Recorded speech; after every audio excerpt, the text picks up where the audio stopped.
Hello, this is episode 305 of the Keto Diet Podcast. My name is Leanne Vogel. I'm the host. I'm also the best-selling author of The Keto Diet, The Keto Diet Cookbook, and Keto for Women, my 3 paperback books. Took me a lot to come up with those. If you have one of the books, thank you so much. I hope you're really enjoying them. And I hope you really enjoy today's episode where my dear friend, longtime friend, Vanessa Spina, is chatting with us all about diets. And it's just such a good conversation. I can't wait to share it with you. Now, Vanessa is the host of Fast Keto. If you don't already listen to her podcast, you must. She's brilliant. She just went and got a biochemistry degree so that she could explain keto and nutrition so much better. And it was so great to chat with her since making this shift and educating herself in biochemistry. She said a bunch of things I never thought she would say about diets and choosing the best one for you, and how our limits can sometimes stop us from having the best, most enjoyable eating style. We're talking about reverse dieting, about protein requirements, about building muscle, and a whole bunch of other things. I just want to take a quick moment to thank our 2 sponsors of the show. The first is Wild Alaskan Seafood Box. Now, these guys are great because they work with small fishermen up in Alaska to get the seafood and deliver it right to your door. This is some of the freshest stuff that I've ever tasted. And I just love that their mission and what they're putting together. So I will include a link down below. And also a big thank you to Eaton Hemp, who makes amazing CBD products that actually work. Their tinctures are great. Their salves are awesome for muscle pains and aches. And their lotion is awesome for every day. So if you've either tried CBD and it hasn't worked, or you're interested in CBD, but you want to start with like a good one that actually works, you can click the link right up there and head right to their page. And there's a discount code on that page for you. Okay, let's do today's episode. Vanessa, how are you? I'm so good, Leanne. It's so nice to see you. It's really been way too long. It's been a really long time. I don't even know what you've been up to. So why don't you share with us who you are, what you've been up to, and we'll take it from there. Sure. So I'm Vanessa Spina. I'm an author like you. I wrote a book about keto, and I've been doing my podcast for I think just over 2 years now. It's kind of my favorite thing that I get to do every week, is talk to awesome people like you and geek out about this, like keto and all this stuff. And I've been running a keto program for several years, and I never thought I'd end up doing this. I used to work in finance as a news anchor, and I totally switched gears, in my early 30s, went back to school, studied biochemistry, and, found that I just love this stuff so much. Like, I found my passion. I enjoyed working in finance, but I was just making rich people more money. It just wasn't that fulfilling. Whereas working in this space, like every day, you get to connect with people that you really do make a different, like positive difference in their lives just by bringing them some information or education. So it's really fulfilling, and I'm sure you've probably found the same. Yes. And what was studying biochemistry like? Like, was there a time where you're like, how did I end up here? What is happening right now?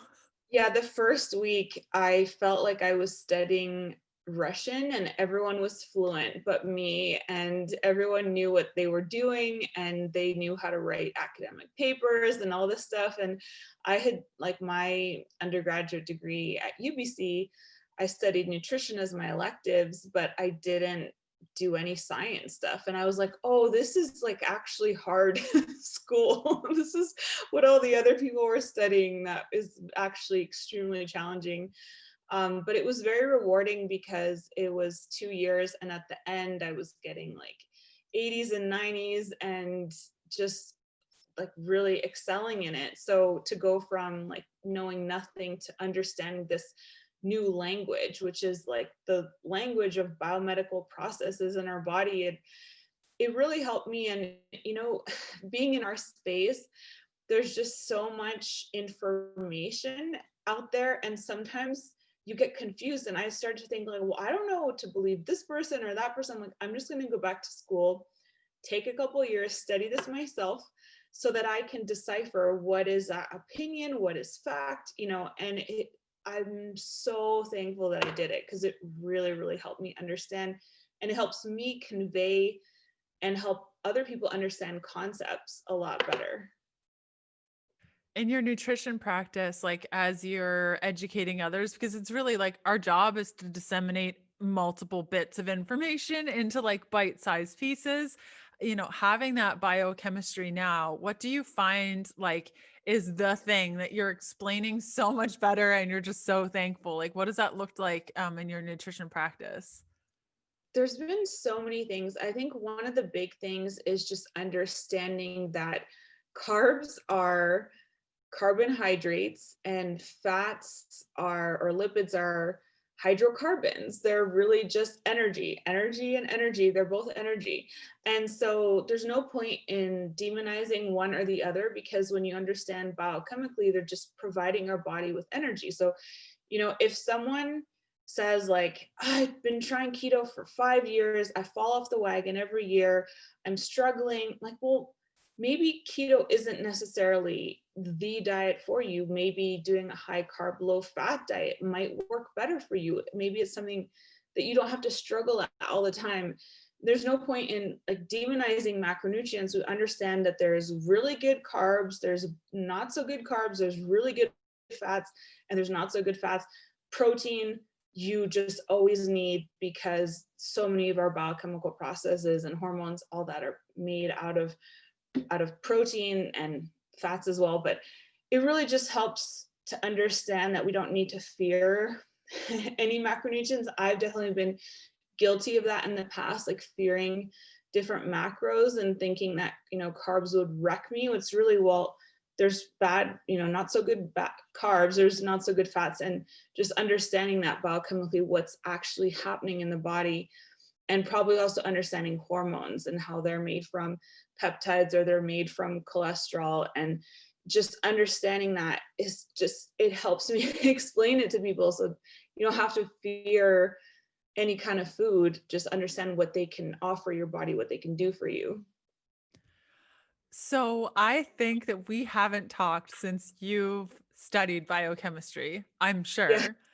And I never thought I'd heard those weird words out of your mouth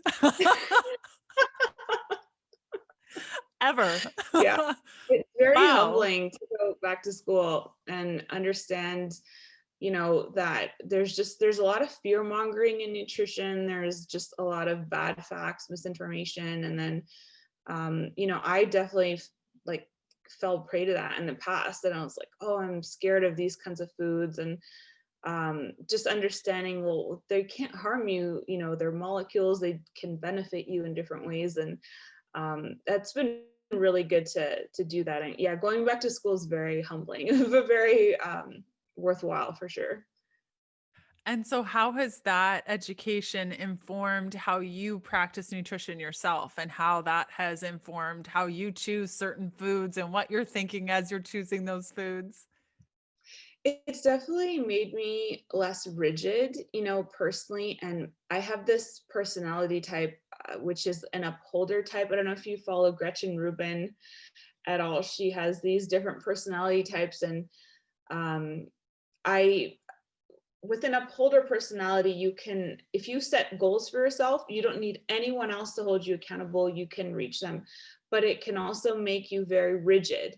If someone makes plans with me to have coffee like on a Tuesday, and then they change and want to have dinner on a Thursday, I'm like, okay, it's just how my personality is. So I have to be really mindful of that rigidity, and that, like, how I can get rigid and think that way. And I think that there can be that, you can fall into that with nutrition. So it's made me less rigid and more flexible, and more just like, well, there are times when you want to have more fat or do more of a ketogenic approach, or maybe times when you won't. And yeah, thinking back to how I used to approach things, it's very different. And really understanding that the different seasons. Like you were saying, like what I'm hearing from you is like at some times you're going to want to do this, at other times you're going to want to do this, and that's okay. And I think all of us kind of get stuck in this, yeah, but I'm doing keto and it has to be 20 grams of carbs or even less. And it has to be this way for years and years and years. Otherwise I fail at life. Right. Absolutely. Yeah. And there's something comforting about putting yourself in like a box, but then it can also be extremely, claustrophobic to be in that when you're like, well, what if I don't want to, follow these rules all the time? Like they have good and bad things. Like people say all the time, well, oh, keto's bad because it's so restrictive. But then there's things like, well, there's restrictions in life that help me, like, not running across the street. You restrict yourself from doing that. You restrict yourself from doing dangerous activities. Like that's a good thing, right? So they can be good and they can be bad and they can serve you and they cannot, but just like being more easy about all of it, I think is important. Hugely. And so at what point then did you discover carnivore and kind of play around with carnivore, and what has that been like? Yeah, so the carnivore movement has really influenced and changed the keto space. I'm sure you've noticed that in the last few years. There's been people in the keto space who kind of went more towards carnivore and then others who didn't. And then like it really changed things. For me personally, I just love experimenting with different things. And, it sounded great. I'm like, well, keto, you restrict, your carbs to 20 grams, like carnivore, you do it to 0. So let's try this out. So I did experiment with it and I did get some really good benefits from it. I really enjoy it. And I really see it as like a subset of keto because, keto, you control carbs, and carnivore, you control them to nothing pretty much, to trace carbs. So I found it to be really beneficial for different things. Like when I'm doing carnivore, I never think about food at all. Like I have to tell myself it's time to eat. And for someone who used to be so fixated with like thinking about food and living to eat, that's a huge, huge thing for me to have that food freedom and be able to just say, well, like, I'm just going to do other things and fill my day with other more valuable activities than thinking about what I'm going to eat. So dealing with that my whole life and then being free from it. I don't know why. For some reason, carnivore does that for me. I know it does it for other people. And there's just been some other benefits. I had some enhancements in my body recomposition, like more than with keto, like my muscle mass increased before I started doing the exercise, and my body fat went down more from prioritizing the protein. So I did notice that it accelerated some body recomposition for me. And, I think in general, it's great. Like you're never bloated. You never have like any digestive problems. If you've struggled with digestive problems, that's what first brought me to keto. It's really nice to not have that. And then if you go back and sort of do keto for a while, which I've also experimented with, then you're like, oh man, like the digestion thing is really nice. Like you just never have to have like indigestion or bloating. So yeah, there's some really neat things about it, but I really see it as like a tool that you can kind of use at different times and, go into it when you want to, and then, maybe flow back to keto or more low carb at different times. And as opposed to just being like, this is what I'm doing forever until I die. Yeah, completely. I've had a bunch of people on the show recently talking about carnivore, and like it sounds really good in practice, but I just can't do it. Like I love plants so much. I just love plants. And I think it's also understanding what kind of person you are. Maybe at some point in my life, I'll be like, you know what? I want to try this carnivore thing. But like, I just love plants. I don't really get bloated from plants. Maybe you say that, and you're like, oh, but wait, with carnivore, you'll notice that you do get bloated with plants. But I think it's understanding with nutrition, like sometimes some protocols, just like what you said, if you're struggling through it and it just sucks the life force out of you, do you need to do it? I don't know. Yeah. And that's the thing is ultimately you want something that's sustainable and really suits you or like lines up with you. And I always encourage people, try different things. There's no harm in trying it. You may be one of those people who tries carnivore for a month and you're like, this is how I'm meant to eat. Like, this is the best thing ever. And then same thing with keto, or you might try keto and then realize that you just can't keep with it. Like I was saying before, you keep struggling. And then for some reason, you feel like you have to do it. Like you have to do it because it's so popular right now and you're in this community and whatever. And that can be detrimental. I think pushing yourself to do something that is just doesn't come easily for you or naturally. So I love that you know that you love plants, and it's just not something for you.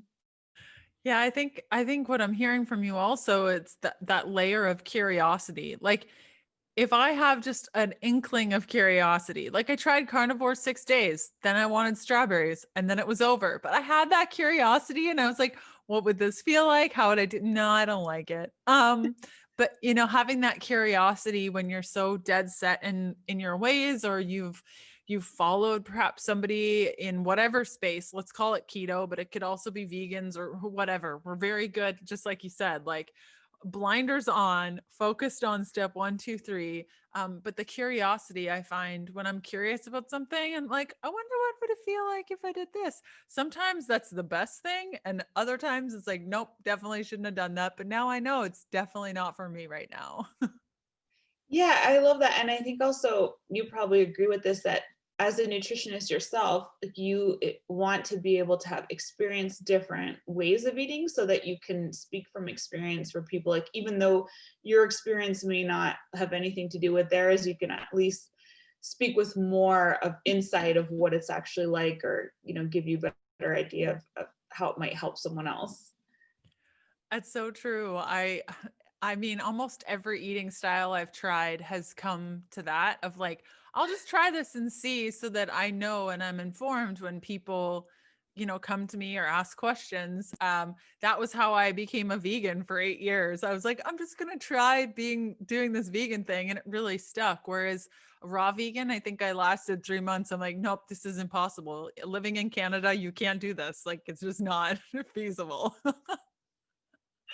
Yeah, I remember those days, and how determined you can be. I remember being in Vancouver, and it's such a vegetarian mecca, and the raw vegan juicing thing was just so popular. And yeah, it's really interesting to try those different ways and try different things, and just what you learn from it. And sometimes just your environment can really influence you towards like trying different things too. That's interesting. I did raw vegan in Vancouver also. I mean, it was very easy because there's so much of it, but Yeah. like we get to October and it's like, no, I can't eat sprouted buckwheat. It's not going to happen. I need something not sprouted buckwheat. Yeah, that's hilarious. I kind of laugh about all the things. I mean, it's amazing how many fruits and things that you could get frozen and all that. Like, you could make it work, but it's not really so natural or aligned with like how you're supposed to eat if you're in Canada It's during the so winter. cold. Like I was just so cold all the Yeah. time. I was so cold. Um, so you've started to weave in strength training, and you mentioned a little bit with carnivore being very helpful toward muscle mass, but kind of what are you starting to learn within the strength training piece of things? Yeah, I mean, one real quick thing I'll say is, a lot of people think that the only way to improve your body composition, gain muscle, is through the stimulus with exercise. But when I did the higher protein, I gained 8 pounds of lean mass, and some of that was muscle. And I also had a close friend of mine who's a doctor. The same thing happened to him. And there's something really interesting, and looking at it from a biochemistry point of view, I could totally see how that could happen, especially if you're someone who's been a vegan, vegetarian. I was for 17 years. I barely ate protein. I think the protein I got was in hummus. Like, it's just pretty much all the protein I got. And, there's like trace amino acids in cucumber, but I mean, if you think of all those years of being under muscled and not eating any protein, I think that the body can definitely replenish stores. If you do really prioritize protein, if you are deficient in it, like I was, and some people are, if they're like sarcopenic, or if they've restricted protein for a long time, you can improve your lean mass just by prioritizing and getting enough protein. And so I was really encouraged by that. And then I started reading about how, there's these newbie gains you can get, and then studying physiology was a part of my program too. So I started to become more interested in it. And I was like, I think this could just continue to accelerate, my muscle growth that I've been sort of improving with the diet and eating more protein. And so I started doing 4 workouts a week, 2 lower body days and 2 upper body days. And I hadn't really worked out since I was in university. So, it's speaking of like humbling things, it's humbling because you can do it for months and months and you're like, I'm still lifting the same weight. Like, when do I get to lift something higher?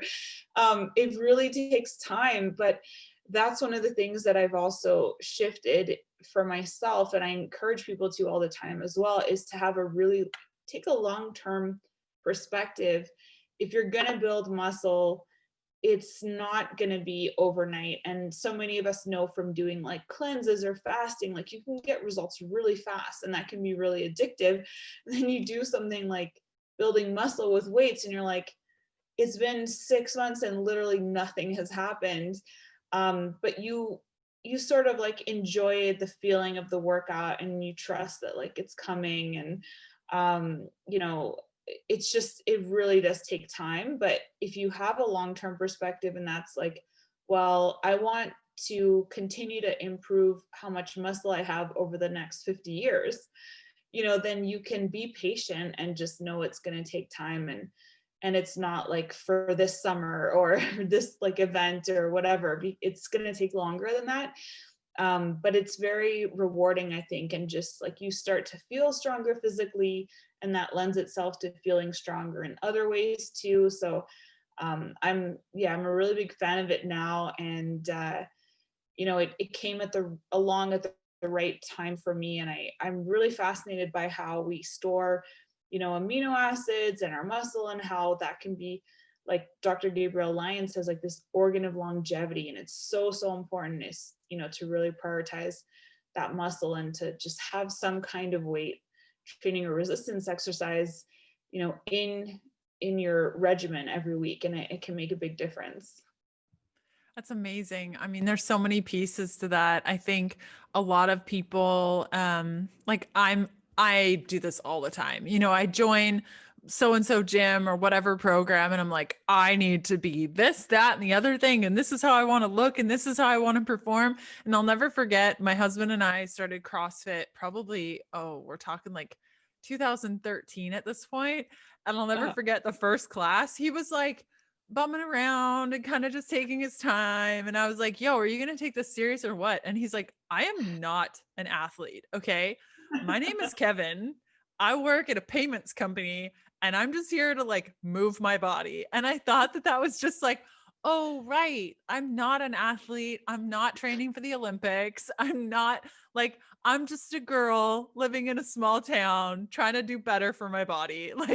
And because we just get so focused on probably the wrong things, which maybe, at least in my case, has always like deterred me from continuing, because I'm like, I'm not really seeing any benefits, or I don't look like so-and-so athlete, so I'm just going to stop.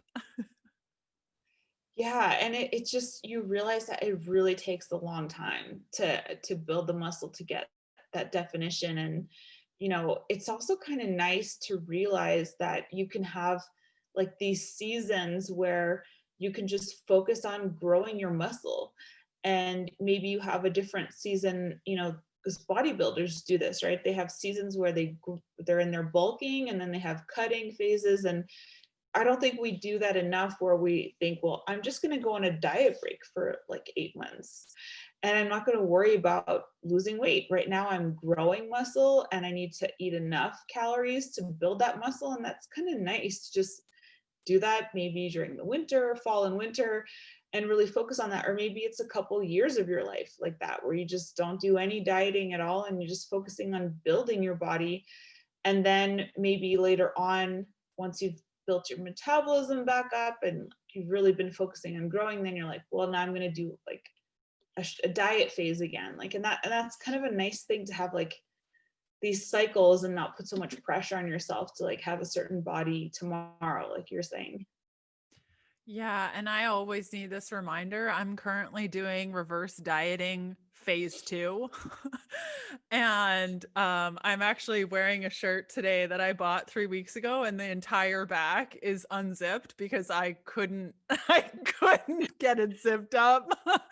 And so that is just, it's really humbling because like I started looking at my intakes and kind of where I want to be, and I'm like I'm under eating still. Like I'm under eating still. I'm not getting the results that I want. Something needs to change. Okay, I'm going to start eating 3 times a day and like eating until I'm full. And it's been so challenging. And so even just hearing your words, I'm like, right, yes, stay focused, stay focused, because it's hard. You know, I bought a shirt 3 weeks ago and now it doesn't fit. And I'm like, really? Okay, we're doing this again. Yes, we are. I know that you've done some reverse dieting too. What has Yeah. your experience been? Yeah, so I started reverse dieting in the spring, and last spring I got down to like a very low weight. I think I was like 115 pounds, and I just wasn't eating very much on carnivore. I found like I would eat once or twice a day and I was stuffed all the time, wasn't interested in food. You know, carnivore is very strict. Like you're basically just eating, if you do it a certain way that I was doing it, like a lot of organ meats, a lot of beef, like no sweeteners, nothing like fun tasting, nothing like interesting. And if you're only eating savory all the time, your appetite like can really tank. So I got really, really thin last spring. And, you know, my husband's like, babe, like I always think you're beautiful, but you know, I really like you with a little bit more meat on you. And I didn't like the way that I looked. Like I could tell that I looked older. Like if you get too thin, like your face can really look like, and I could look back at pictures now last spring and I'm like, geez, I look like 10 years older. And so you can be like, I was like sunken in and looked tired all the time. And I just didn't like the way they looked. So I was down to eating like a very small amount of food, and I didn't like the way that my body looked. So it's like, there's got to be a way, you know, out of this. So I found reverse dieting. You gradually, for anyone who doesn't know, like you gradually increase your calories over a period of time, and you do it very gradually. And you also add in resistance training. So I added in 50 to 100 calories every 2 weeks. And then I sort of got up to about 2,200. I'm now between 2,200 and 2,300 calories a day, and added in resistance training. And it's really interesting because you go through different phases. So like I went through phases where like nothing fit anymore. That's the hardest phase. You're like growing out of everything, all your favorite clothes that you were wearing, like they just don't fit. So that's like a really, really uncomfortable part. You can also go through like a lot of swelling and bloating. Like I had so much swelling, so much bloating, like my face was super swollen, like my body was super swollen. You know, it there was a period of time where it was just like I just hated the way that I felt in my body, looked in my body, the way anything fit. But that phase is temporary, and you know, you do get to the other side of it. And you know, the resistance training is part of what helps you like boost your metabolic rate up, because you're adding more muscle, and you're, you know, it's not so much about the calories that you're burning doing it, it's about the muscle mass that you're adding. And you have to eat a lot of calories to build that muscle. So it can be great. Like it's like I said, it's a time that you just stop dieting. You do it's a reverse, it's literally the reverse, the opposite of dieting. And so I started doing that, and I've been maintaining at about 2,200, 2,300 calories now. And I feel really good here. Like eating more than that to me is just like, it's just too much food. So, but it's a really good place for me to be. And like, I feel a lot better about the way that I look. And like, it's just been a really good experience, and I know a lot of other people, if you get to a point where you've dieted for most of your life, you can slow your metabolic rate like over years and years and years, and eventually you get stuck. It's like, I can't lose weight anymore here, or like, I just don't like the way I look. So how do I get out of this? And you have to just like literally reverse your way out of that hole. Yeah, for me, when I did reverse dieting the first time, it was a very different experience. Well, I mean, it had the same sort of phases. There was the, oh my gosh, I'm gaining a bunch of weight phase, nothing's fitting, everything's awkward. What I've enjoyed in this process more than the last is I'm filling out in places that actually make me look far healthier. Like, Yeah. I don't even know, like you were saying, even when I looked at my stomach and my hips before, it just, things weren't right, but I'm kind of filling out in those areas. And that's been really fun to watch this go around. And yeah, you're right. For me, that phase of like, okay, I put my shirt on today. What am I doing? Is this the right call? Am I crazy to be doing this? There's definitely the second guessing thing. But I'm glad that you pointed that out. And I'm also glad that you talked about protein, and kind of, you said it a couple of times of just like, protein is kind of this thing that nobody's really afraid of, but most people don't hit enough. And I was calculating out macros for a client this morning, and she's at 35% body fat, and so her composition is a little bit different. And I was kind of just going through things, and she's eating about 40 to 50 grams of protein every day. And I'm calculating it out, and I was guessing she'd be around like 85 grams of protein a day. When I calculated out, it was 98 grams of protein. And I'm having this conversation with her, like, we're going to shoot for 98 grams. And she's like, how? That's so much. How even do you calculate that high? And I'm like, that's actually a low, like that's 0.8 grams per pounds of lean body mass. So that's like, it's not that much based on that calculation. And at 98 grams for that body fat percentage, like, that's a lot of protein, but like, still, it's not a lot of protein. Yeah. And I mean, I can hit that number like at one meal. So it's really easy, but I understand like if you haven't in a while, my biggest challenge is making sure I don't overdo protein, because if I do, then like I'm up all night, like going to pee. It's just like not fun. So I have to make sure to keep the protein down. But I think it's so important to prioritize it. And I've really been learning that in the last few years. And I didn't understand how important it was before for body composition. And I'm really excited for your client, because I know what a difference it can make, and how much it accelerated my results when I started prioritizing it more, and stopped fearing it. Because you can fear it if you are, as you know, in the keto space, you can like fear having gluconeogenesis and overdoing it. But ultimately it's the best thing if you really want to like recompose your body, build more lean mass, and lower the fat mass. So I know every woman that was listening was like, wait, you go over that amount that easily? Tell us your secrets. What are you eating? How? Yeah, I mean, I just find it's so easy to go over that, because I love like eating protein. It's my favorite macronutrient. So like when I was doing the higher protein experiment, like I went up to 260 to 80 grams of protein in a day. And that's if like you're just basically just eating protein, like not much else. But it's so easy to do it. Like I love turkey, there's like yogurt, there's so many high protein foods that you can eat that like will get you there, and are generally like low carb, or like with turkey or other like meats, zero carb. But there's things that I would do, like making beef cheeks are super high in protein. I do those all the time, like all kinds of roasts, like prime rib and stuff. It's just really easy for me to get there. But it's kind of funny that I'm at this point, knowing that I was vegetarian and, vegan for just such a long time that I just like, I didn't even know how to cook meat.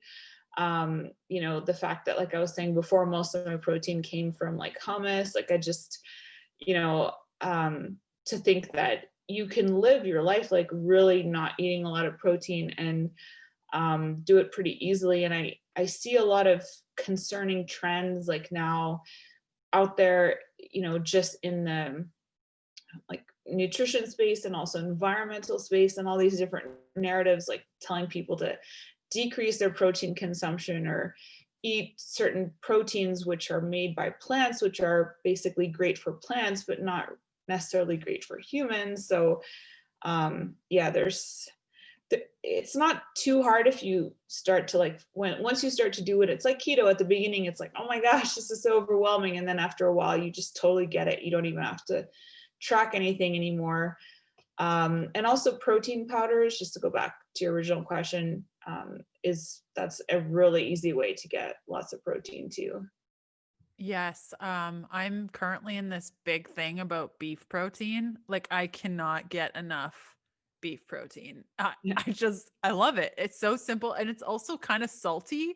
So when I'm adding it to certain things, it adds salt. Like, I mean, I can totally crush so much protein and steak too. That's like my go-to, like a London broil. It's like lower in fat and has like so much protein. If I'm low, I'll just cook up one of those and eat it with some chimichurri and it's delicious. Yeah, and it honestly really is the most satiating macronutrient. Like people debate if it's protein or fat, but all of the research that I've seen shows when they have people just preload on protein and then go and eat whatever they want at a buffet, they eat drastically less if they've gotten enough protein. And it's been a game changer for me in terms of appetite, like to the point where I lost too much weight when I was eating a lot of protein. It can be so satiating that you just have like food doesn't have any appeal, because once your body gets what it needs, it doesn't want to keep eating more food. But if you're eating foods that have barely any protein in it, it'll make you eat like all day long and into the night and still not feel satisfied. Completely. And you mentioned yogurt previously when we were talking about how to boost protein. What's your feeling on dairy? Where are you at? Has your education shifted that? Um, Dairy, let's talk dairy.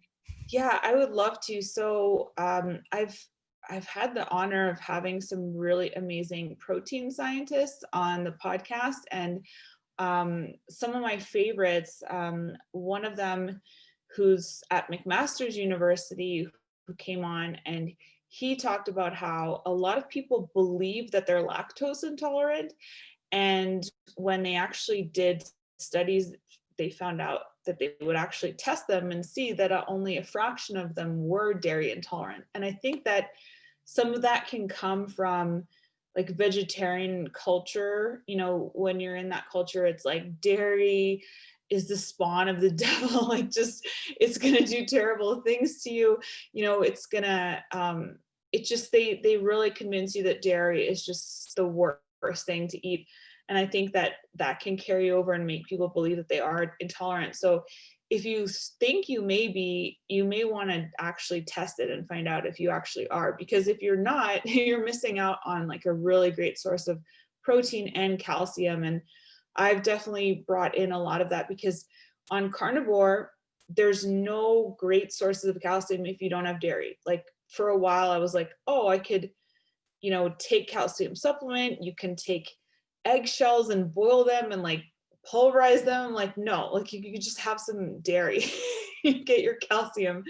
If you don't have dairy, there's just no calcium in your diet. So it's really important to me. And then obviously with yogurt, there's great benefits like the gut as well. So I'm a big fan of it. And I think that, if you are suspicious that you might be intolerant, there's also some research that was done at the ISSN, which is a sport institute in Florida, and they did a really broad study pretty recently, and they tested for inflammatory cytokines and inflammatory markers after people were consuming dairy, and there were none. So there's like this idea out there that dairy is very inflammatory, and everyone seems to believe that. But the more I've dug into actual research, I found it may not actually be inflammatory for a lot of people. So, I think it's just a great food.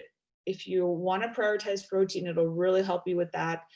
And it'll help you get calcium. And I think it's a really great food. And there's so much variety. You can eat really high fat dairy. You can eat low fat dairy, which is like more protein based. And I eat it pretty much every day. I'm so jealous. I'm one of those souls who is Oh, that's allergic to the right. casein and the whey and the My husband is. lactose. Like it's just not even an option for me. It sucks. I know. I feel for my husband every day because he has it, and he just loves cheese, and like he can have a piece like every quarter or something and be okay, but otherwise he's like in the bathroom all night. It's not fun. It's not worth It's it at all. horrible. It's horrible. And my husband too, unfortunately. Like it's just the both of us, like two peas in a pod. I remember we went for our first date and he had something that had dairy in it. I think he ordered like pasta and cheese and like he's eating it and he's getting more and more phlegmy at our date. And I was like, yo, bud, like I'm pretty sure you're sensitive to dairy. He's like, no, it's fine. It's fine. And over the months, I pointed it out every time. Like, like you're having some problem. And he's like, no, it's fine. It's fine. It's like, it's hard to come to terms with the I have dairy to say thing. one thing. I think we maybe talked about this before, but if you ever, like, next time you guys are in Europe, you have to try the dairy there, because I don't know why when we're in Colorado, I do get a little bit of like phlegm when I eat dairy, but I just like deal with it because it's temporary. In Prague, I eat twice as much and I have no reactions whatsoever. And I don't understand what it is or why, but if you guys ever, and my husband's the same. So if you guys, next time you're there, like plan on eating all the dairy. Yeah. Whenever we go to Germany, that's where Kevin's from. He can eat dairy there. No problem. No problem at all. Why? Like Why? butter, cheese, milk, cream, like beautiful coffee things with all of the dairy. And it doesn't bother him one bit. It's amazing. Why? I just want to know why. I don't understand. Like, what are they putting in it here? I don't get The it. cows are healthier, or like happier in Europe. I mean, do you blame them? Yeah, Like it is very seriously. beautiful. Yeah. I would love to know, what it is, because people say, well, there's no hormones in dairy. There are, like, it's just very confusing. So I'd love to know what the reason is. Yeah, or just move to Europe. Yeah, Hey. exactly. That's what Exactly. I did. So Exactly. Tell us more about your podcast, where people can connect with you, what you have going on this year, like how people can connect. thank you, Leanne. Absolutely. I've been doing the Fast Keto podcast for just over 2 years now. And every week I bring on authors and scientists to talk about protein and keto, and basically help people kind of learn from other people's mistakes and get shortcuts to the results that they want to get, so they don't have to waste time. And I just love doing it. So that's called Fast Keto. And I've been running my keto program for about 5 years now. It's a 28-day ketogenic girl challenge. And I love running it. I have a lot of people right now because it's January, like restarting and getting started on it. And I provide all coaching and support there. And I'm working on some really exciting projects that I think by the time this podcast will be out, most likely, but I'm really, really excited about it. And unfortunately I can only tease them right now, but it's hard not to, because it's all I'm working on all day. So I'm like very, very excited. But I think that, it's going to be really, really cool to launch that in the coming months. So you can check back and see, it'll probably be out by the time this is out. Amazing. And so we'll definitely connect before that. So by the time the show goes live, if it is live, look down below on the video. The link will be there, maybe. And also in the show notes if you're listening to the episode. And I'm really excited to find out what you've been working on. That's really awesome. Vanessa, thank you so much for coming on the show again. It's always great to see your face, and it's been far too long. And I'll also include links to the other episodes we've done. You've been on episode 83, 99, 182, and now episode 305. So it's great. It's all great. And it's awesome to see you again. You too. And congratulations on 300 plus episodes. That's incredible. I know. How did this happen? I don't even know. So much work goes into a show, and it's amazing that people actually want to listen to all these I know, episodes. that pulls me away every week. I'm like, people really want to listen to me talk about this stuff. I don't know why, but I'm just really thankful. So true. It's so true. Thanks again for coming on, and you are always welcome to come back. Thank you so much, Leanne. It's great to see you. I really hope you enjoyed today's conversation with Vanessa. You can find all of her details down below if you want to follow her on Instagram or her website. And remember, her podcast is Fast Keto. So check that out. And if you haven't already subscribed to my channel, you can click the little button right there and the little bell there so you're notified when new interviews and videos get posted here. I try to make videos once a week, whether they are information videos or interviews, just to see what's out there. If you have recommendations or suggestions for the show or anything that you'd like to see here on the Keto Diet Podcast, I will include my contact details right there. When you click that link, an email gets sent directly to me. So whatever you want to share, put it there and I will read it. And I hope you have a great rest of your week, and I will see you next week for another episode of the Keto Diet Podcast. Bye.